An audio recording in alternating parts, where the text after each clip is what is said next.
उसने पृथ्वी पर से हर एक को मिटाने के लिए एक जल प्रलय भेजने का निर्णय किया। नूह नाम का एक मनुष्य था जो अन्य लोगों के समान नहीं था। नूह ने परमेश्वर से प्रेम किया और उसके आज्ञा का पालन किया। परमेश्वर ने नूह और उसके परिवार को जल प्रलय से बचाने का निर्णय किया। परमेश्वर ने नूह को जल प्रलय के बारे में सावधान किया।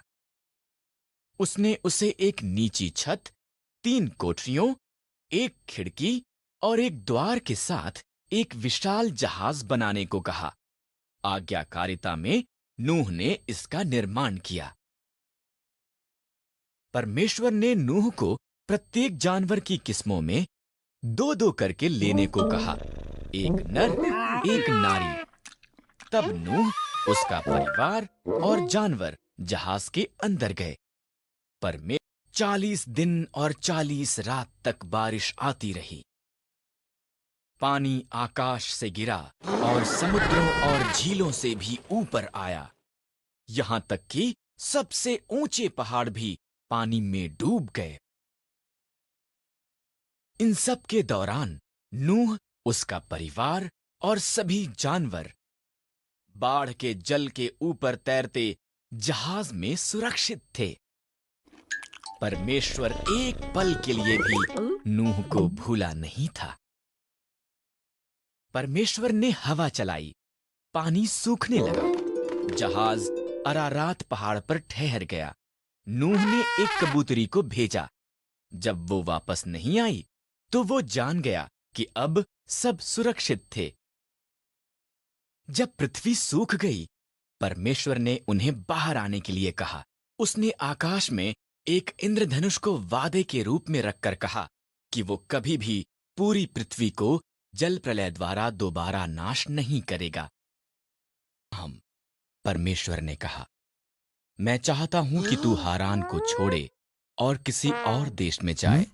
परमेश्वर ने अब्राहम को ये नहीं बताया कि हारान कहां पर था। मुझ पर भरोसा कर, परमेश्वर ने कहा। ये कर, परमेश्वर ने कहा, और तेरी संतान एक बड़ी जाति बन जाएगी। कैसे? अब्राहम को आश्चर्य हुआ। उसकी पत्नी सारा बच्चे पैदा करने के लिए बहुत बूढ़ी थी। मुझ पर भरोसा कर, परमेश्वर ने कहा।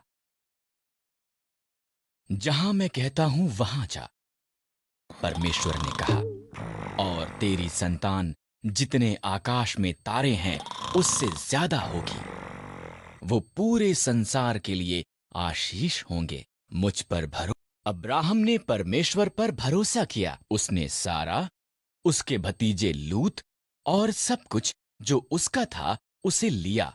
वो वहां गया जहां परमेश्वर ने उसे जाने के लिए कहा था।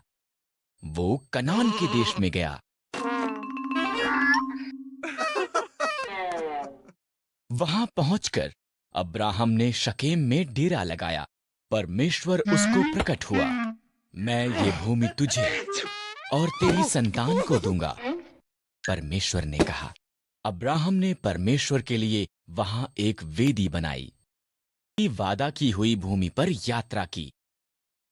वो खुश था कि उसने परमेश्वर पर भरोसा किया था, इसलिए उसने एक और वेदी बनाई और उस सब के लिए परमेश्वर का धन्यवाद किया जो उससे वादा किया गया था।